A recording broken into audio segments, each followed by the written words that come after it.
Good morning friends. हम सबको पता है कि मई जून का टाइम कितना क्रिटिकल होता है प्लांट्स के लिए और हमारे लिए। हम लोग तो फिर भी कूलर एसी में बैठ के आराम से अपने आप को बचा लेते हैं, पर ये स्पेशली जो प्लांट यहाँ पे इस तरीके से सनलाइट में है, प्रॉपर जो टेरेस पे हैं, जिन पे पूरे दिन भर की धूप आती है यहाँ पे, उनको बचाना सबसे ज़्यादा टिपिकल होता है। और इस टाइम पे भी हम लोग मार्केट भी नहीं आ सकते, तो ग्रीन नेट भी अवेलेबल नहीं हो पाती।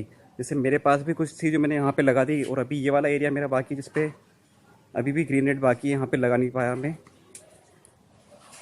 आज का जो मेरा टॉपिक है बहुत हेल्पफुल है प्लांट के लिए, आपको बहुत ज़्यादा इससे बेनिफिट मिलेगा, तो प्लीज़ इसको पूरा देखिएगा और मेरे चैनल को लाइक सब्सक्राइब शेयर कर दीजिएगा। तो आगे हम बात करते हैं इसके बारे में। उससे पहले मैं आपको एक बार अपने बोगनवेल का दिखाता हूँ प्लांट। ये देखिए, ये मेरा पिंक बोगनवेल है, जो बहुत बुशी वाला जो आता है ना, इसमें ये फ्लावर आते हैं, वो वाला है इसका। इसमें ऑलरेडी 2-3 बार इसमें फ्लावरिंग हो चुकी है, और ये इसके तो 1-1 महीने तक फ्लावर रहते हैं। तो बीच इसमें आते रहते हैं, कभी अलग अलग एरिया से आते हैं। जैसे फिर मैं उसकी सॉफ्ट प्रूनिंग करता हूँ तो उसके बाद वो दूसरी तरह अलग एरिया से निकलते हैं। ये देखिए,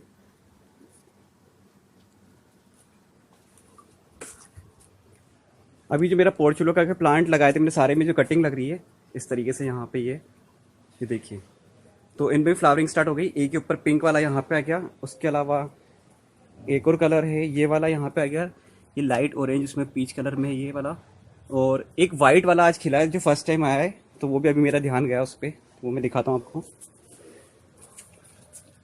ये देखिए, ये आज फर्स्ट टाइम खिला है, अभी जस्ट मेरा भी इस पर ध्यान गया था यहाँ पे। तो आज का हम टॉपिक है जो वो है मल्चिंग के ऊपर, तो हम वीडियो उसके ऊपर शुरू करते हैं यहाँ पे अभी बात। मल्चिंग होता क्या है, हमारी जो सॉइल होती है पोर्ट की, उसके ऊपर हम कुछ ऐसी चीज़ें लगाते हैं, रख देते हैं। जैसे जैसे ये सॉइल है, उसके ऊपर हम कुछ ऐसी चीज़ रख देते हैं जिससे वो सनलाइट, डायरेक्ट सनलाइट उसकी जो सॉइल है उस पर नहीं पड़ती, तो उस प्लांट में जो मॉइस्चर बना रहता है। तो मैं आपको कुछ ऐसी चीज़ें बताऊंगा जो आप घर पर आराम से ले सकते हैं, जो इजीली आपको अवेलेबल होगी, उसको कहीं, उसके लिए आपको कहीं भी जाने की जरूरत नहीं पड़ेगी। तो आइए स्टार्ट करता हूँ हमारे टॉपिक की अभी। तो सबसे पहले जो चीज़ है मैं आपको बताना चाहता हूँ, ये सबसे पहले जो चीज़ है इजीली आपको घर पे अवेलेबल हो जाएगी। जो गत्ते होते हैं हमारे, ये शादी के कार्डबोर्ड वगैरह जो होते हैं, ये आप आराम से इनको ले सकते हैं, और छोटे छोटे टुकड़े करके इसको इस तरीके से इस सोइल के ऊपर पूरे में आप बिछा सकते हैं। यहाँ पे एक मिनट दिखाता हूँ, इस तरीके से। तो ये आपको पूरी सॉइल के ऊपर आपको बिछाने, और ये जिसका कलर वगैरह है जैसे येलो कलर इसमें, तो इसका कोई इसका हार्म नहीं करेगा इसके सॉइल पे। और धीरे धीरे होगा क्या, ये डिकम्पोस्ट होकर इसमें सॉइल का पार्ट बन जाएगा। इसको आपको अच्छे से बिछाना, इसके ऊपर 1 या 2 इंच की लेयर बिछानी इस पे। इसका बेनिफिट क्या होगा, आप जब भी प्लांट में पानी देंगे तो ये जो इसका मॉइस्चर है इसमें यहाँ पे, ये इसको भी सोख लेगा इस चीज को। और जब सनलाइट इस पर डायरेक्ट पड़ेगी, तो सबसे पहले सनलाइट पड़ेगी वो इस कार्ड पे पड़ेगी, मतलब ये जो गत्ते हैं इनके ऊपर पड़ेगी। तो जो सॉइल में है नमी बनी रहेगी इसके दिन भर। अगर अभी आप इस कंडीशन में अगर दिन में 2 बार भी पानी देंगे और डायरेक्ट सनलाइट पड़ रही है उसके ऊपर, तो वो पानी टिकेगा ही नहीं उसमें, और सॉइल बहुत जल्दी ड्राई हो जाती है। और फिर आप कंडीशन देखते हैं, पत्तियां लटक जाती है प्लांट्स की, वो बिल्कुल एकदम से सॉइल उसकी से जाती है जैसे बिल्कुल सूखी हुई बिल्कुल। उसके अलावा जो ऑप्शन है वो है न्यूज़पेपर। ये हम सबके घर में इजीली मिल जाता है, और ये बहुत कॉमन चीज़ है जो घरों में सबके मिल रहती है, आती है। तो आप इसको बिछा दें, और जब आप इसको बिछाएं उसके बाद आप इसमें पानी दे दें, तो धीरे धीरे ऑटोमेटिक ये सेट हो जाएगा यहाँ पे इसकी सॉइल के ऊपर, और फिर ये अपने आप डीकम्पोस्ट होता रहेगा, जिसमें मई जून आराम से आपका निकल जाएगा इस तरीके से। अभी ग्रीन नेट का बेनिफिट भी हमारा यही होता है कि वो जो डायरेक्ट सनलाइट आती है उसको 70-80% का जो भी रेशो होता है ग्रीन नेट का, उसको रोकता है डायरेक्ट, और वो फिल्टर होकर सनलाइट हमारे प्लांट्स पे गिरती है। सेम इसी तरीके से आप यहाँ पे जो बिछाएंगे इसको, तो वो जो डायरेक्ट सनलाइट पड़ेगी वो इसके ऊपर पड़ेगी, ना कि सॉइल के ऊपर। तो सॉइल का जो मॉइस्चर है वो अंदर बना रहेगा, और सॉइल जब डार्क शेड में रहेगी तो उसके अंदर की ह्यूमिडिटी बनी रहेगी यहाँ पे। और ये आप ट्राई करके देखना, इसका बहुत बेनिफिट मिलेगा आपको। मैंने लास्ट ईयर भी करा था ये चीज़ें, और अभी भी मैं करूँगा सब प्लांट्स में मेरे, जहाँ जहाँ पर भी मेरे ओपन में रखे हुए कुछ प्लांट्स। जैसे यहाँ पे तो ग्रीन नेट है तो मुझे इतना रिक्वायरमेंट नहीं है, पर ये इस वाले जो एरिया मेरा ये वाला, यहाँ पे इसके ऊपर ओपन है बिल्कुल, तो ये वाली जो एरिया में सनलाइट तेज पड़ती है, और यहाँ पे ये सारे मॉर्निंग ग्लोरी के प्लांट है, और ये बहुत जल्दी इनमें ड्राइनेस आती है इन प्लांट पे।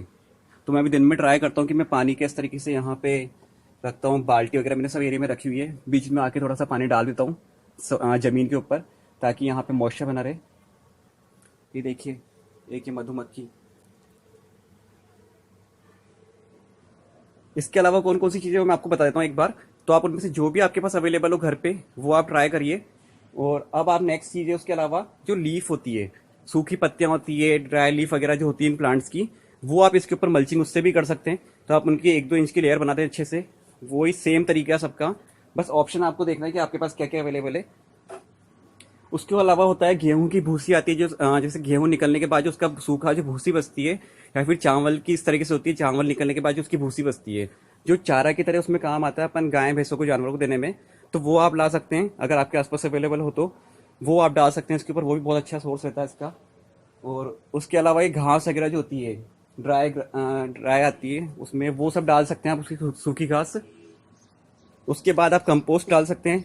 कंपोस्ट में सिर्फ आप किचन वेस्ट कंपोस्ट डाल सकते हैं या फिर लीफ कंपोस्ट डाल सकते हैं। आपको ये दोनों बहुत ठंडी रहती है इस तरह से, तो ये प्रॉब्लम नहीं क्रिएट करेगी। उसके अलावा आप जैसे वर्मी कंपोस्ट होती है या फिर ये काउडंग कंपोस्ट होती है, उसकी ज़्यादा क्वांटिटी मत डालना भी गर्मी में, क्योंकि इनमें हीट होती है। वर्मी कंपोस्ट तो फिर भी कम होती है हीट, पर ज़्यादा क्वांटिटी मत देना इसको इस टाइम पे, क्योंकि समर में आप ज़्यादा नाइट्रोजन देंगे तो वो प्रॉब्लम क्रिएट करेगा, वो हीट क्रिएट करता है उससे। उसके अलावा आप डाल सकते हैं लकड़ी की जो बाकी बारीक बारीक चिप्स होते हैं, टुकड़े होते हैं, वो डाल सकते हैं आप। वो आपके अगर अवेलेबल हैं तो आप ले सकते हैं। बाकी जो फर्नीचर वाले हैं उनके वहाँ से मिल जाते हैं वो आपको इजीली। वो भी पानी को सोख लेते हैं, तो उसमें आप वाटर होल्डिंग कैपेसिटी होती है अच्छी। उसके अलावा आप अखरोट बादाम के छिलके ले सकते हैं, वो आराम से आपके घर पे सबके मिल जाते हैं, वो चीज़ें अवेलेबल होती है, तो उसको आप ले सकते हैं। और उसके बाद है एक और चीज़ है कोकोपीट। कोकोपीट अगर आपके पास अवेलेबल है तो वो आप ले सकते हैं। उसमें क्या होता है, पानी को होल्ड करने की कैपेसिटी अच्छी होती है उसमें भी, तो वो ड्राई नहीं होती जल्दी से, और मॉइस्चर बना रहता है उसमें। तो आप अच्छी लेयर उसकी कर दें, वो नुकसान नहीं करेगी उसमें कुछ भी प्लांट को। उसके अलावा एक चीज़ है जो बहुत कॉमन आपको मार्केट में मिलेगी, अभी इस टाइम पे तो सिचुएशन थोड़ी सी इसकी तो नहीं मिल सकती। जैसे गन्ने के जो छिलके होते हैं, आप गन्ने का रस वगैरह पीने जाते हैं और वहाँ पे छिलके बचते हैं, जैसे किसी से भी लेकर आ जाए, उसको आप थोड़ा सा धो लें, वॉश कर लें एक बार, उसको फिर ड्राई करके जैसे वो सूख जाए, उसको आप छोटे छोटे पीसेज करके, टुकड़े करके आप आराम से इनके ऊपर डाल सकते हैं। और डिकम्पोस्ट होएगा तो बहुत सॉइल भी अच्छी हो जाएगी उससे। उसके अलावा एक और नेक्स्ट चीज़ बताता हूँ आपको, स्पंज होता है जो सोफे वगैरह में भरते हैं, वो चीज़ जो होती है वो आप इसमें आराम से ट्राई कर सकते हैं। ये देखिए, ये स्पंज जैसा होता है, इसमें आप जब पानी से, ये देखिए, ये पानी को इसको होल्ड करके रख लेता है बहुत सारा अपने अंदर। फिर जैसे भी सनलाइट पड़ेगी तो सबसे पहले जो पानी निकलेगा वो इसका निकलेगा, सॉइल आराम से आपकी सेफ रहेगी उसमें। ये इस तरीके से देखिए, ये वाले जो स्पंज होते हैं, आप इसको ट्राई करके देखना एक बार पानी में भिगो के, ये पानी सारा खत्म कर लेता है, सोख लेता है उसको। और उसके अलावा है ईंट के टुकड़े। ईंट के टुकड़े आपको कहीं भी कंस्ट्रक्शन वाली जगह पर मिल जाएंगे, या फिर आसपास आपके घरों में भी 2-4 ईंटें नॉर्मल पड़ी हो, तो उसको जो बारीक चूरी कर ले, उसकी छोटे छोटे टुकड़े कर लें, उसको पूरी सॉइल में कर दें, ऊपर बिछा दें, जिस तरीके सेम तरीका है। उसमें भी सेम वही वाटर उसको होल्ड करने की कैपेसिटी अच्छी होती है, तो वो ड्राई नहीं होगा जल्दी से, आपकी सॉइल उसमें डैमेज होने नहीं पाएगी। अगर सॉइल में मॉइस्चर बना रहेगा तो प्लांट ऑटोमेटिक उसको हेल्दी रहेंगे, उसमें नमी बनी रहेगी पूरी ऊपर लीफ तक। नीचे अगर सॉइल ड्राई हो जाती है तो ऊपर लीफ जो है उसमें पानी ऊपर पहुंच नहीं पाता, तो वो फिर उसका सीधा इफेक्ट प्लांट की लीफ पे पड़ता है, वो प्लांट की लीफ उस पर लटक जाती है, आपने नॉर्मली देखा होगा इस तरीके का। और ये सब जगह होता ही है। कुछ प्लांट्स तो हैं जो सर्वाइव कर लेते हैं इस कंडीशन में, पर कुछ प्लांट्स हैं जो बहुत जल्दी इफेक्ट पड़ता है उन पे। तो आप इनमें से जो चीज़ें आपके पास अवेलेबल हो, किसी भी एक तरह की चीज़ जो भी ट्राई कर सकते हैं, आप करिए और आपको बेनिफिट देखने को मिलेगा इसमें। ये देखिए, मेरी मॉर्निंग ग्लोरी की वाइन कितने अच्छे से यहाँ पे सब तरीके से ऊपर चली गई, ये देखिए यहाँ पे।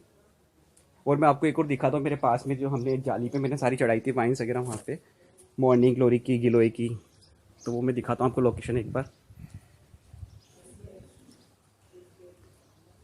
ये देखिए यहाँ पे, ये हमारे पास वाला घर है, तो उसकी जो जाली है वहाँ पे है। और ये ग्रीन जब अभी बरसात होगी उस टाइम पे तो बहुत अच्छे से यहाँ पे जो ग्रोथ करेगी है, तो पूरा जो जाल है वो कवर कर लेगी यहाँ पे। अभी इसके बाद मेरी प्लानिंग है यहाँ पे भी ऊपर चढ़ाने की इसको, तो मैं धागे से यहाँ पे सपोर्ट देके इसको चढ़ाऊँगा ऊपर, जो भी है गिलोय की वाइन या फिर जो भी मैं मॉर्निंग ग्लोरी है उस तरीके से, तो पूरी वॉल वाला जो है वो एरिया कवर हो जाएगा उसमें। आई होप आपको वीडियो पसंद आया होगा, जो इन्फॉर्मेशन दी है मैंने आपको सही लगी होगी उसमें, तो आप ट्राई करेंगे उसमें। थैंक यू फ्रेंड्स, प्लीज़ मेरा यूट्यूब चैनल जो है, मेरा पेज है, उसको लाइक शेयर एंड सब्सक्राइब करिए। Thank you friends.